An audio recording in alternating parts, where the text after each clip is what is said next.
Namaskar, dear students.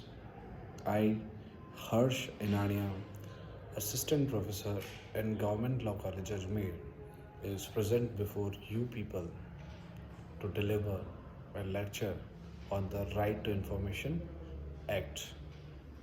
So today we'll try to learn section 18, which talks specifically about the powers and functions of this information commission. So the first subsection 1 of section 18 specifically sets out that the central or state information commission are duty bound to inquire or look into the matter or to receive a complaint, okay, from a person, and the following may be the grounds. Now let's try to understand what are those grounds. So this complaint which the central or the state information commission will look into can be a complaint in case if a person requests for information and no such request could be disposed of because a central public information officer or a state public information officer has not been appointed. So because an appointment has not been made, therefore the request could not be disposed of accordingly. First reason.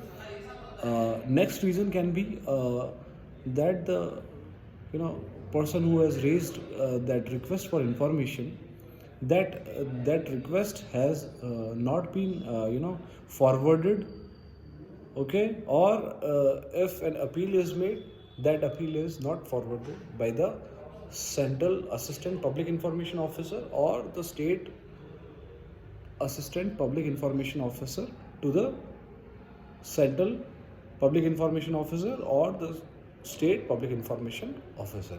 So such request for information has not been entertained by the central or the state assistant public information officers. So that might be the reason that the person who has requested for the information has been agreed. Okay, so this might be another reason.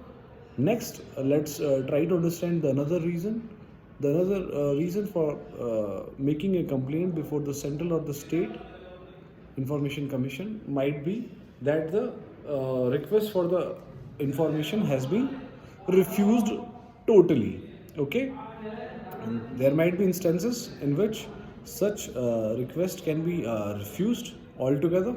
Okay, and next there can be a situation in which the timely disposal of the request for the information has not been made. So again a complaint before the central or the state information commission can be made. Thereafter there can be a situation in which a fee has been charged, okay, and that fees is considered to be unreasonable by the person making the request for the information, that is to say the applicant.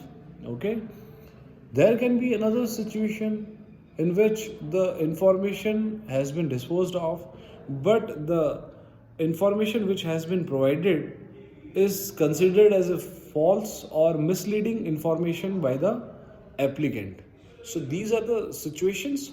There can be any other situation connected with the request for the information. So all these circumstances can be considered by the central or the state information commission, and after making a due inquiry under subsection 2 it is provided that after making a due inquiry they may, after finding that if the complaint is made which is made as reasonable, they can accordingly initiate the inquiry. While hearing a complaint and after finding that the complaint has a reasonable ground for going further, the commission shall have the powers of a civil court as are vested in a civil court under the CPC. 1908, and they can be in respect of the following matters, like for example, summoning and enforcing attendance of persons and compelling them to give oral or written evidence on oath, and also compelling them to produce documents or things. Okay, this is the first thing. Secondly, they can also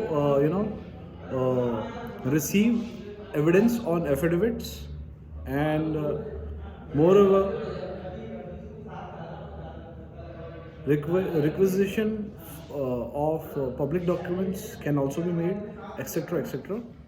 The last subsection, that is subsection 4, begins with a non obstante clause.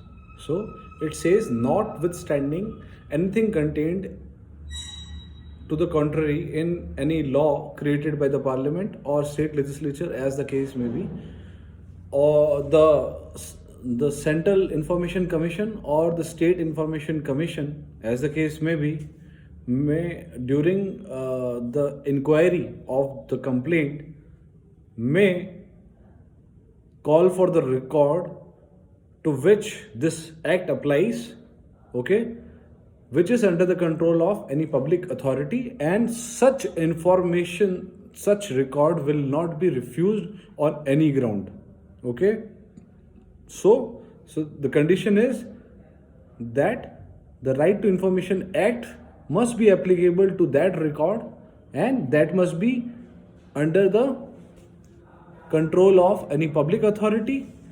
Okay, so that a record will be made available, notwithstanding that any law is contrary to that.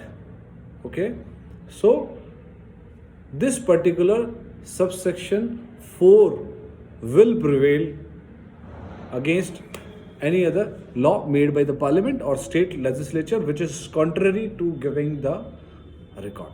Okay, so overall, it is the duty of the Central Information Commission or the State Information Commission to address the grievances of the applicant who has made the request for information. So the following grounds, like for example, the disposal of request could not be made due to non-appointment of the central or the state public information officer, or non-disposal of the request for information since the request for the information could not be forwarded by the assistant central public information officer or the assistant state public information officer, or the appeal could not be forwarded by the assistant central public information officer or the assistant state public information officer, or the request was denied, or the request was not disposed of within the prescribed time limit.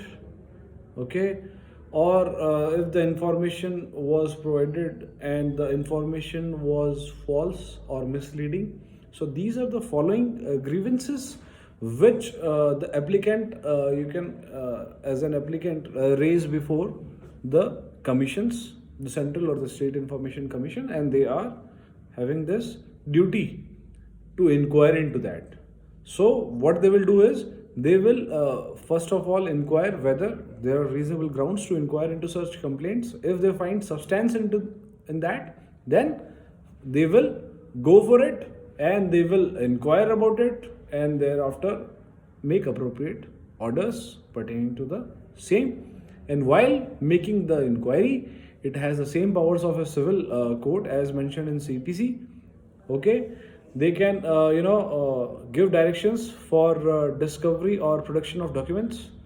It can issue summons for the examination of witnesses or documents or any other matter as may be prescribed.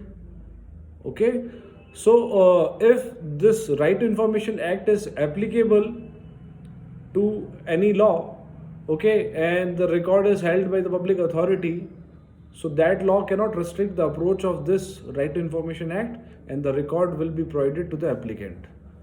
Thank you, dear students, for listening so carefully. Today's lecture ends here. We shall meet again soon. Have a nice day.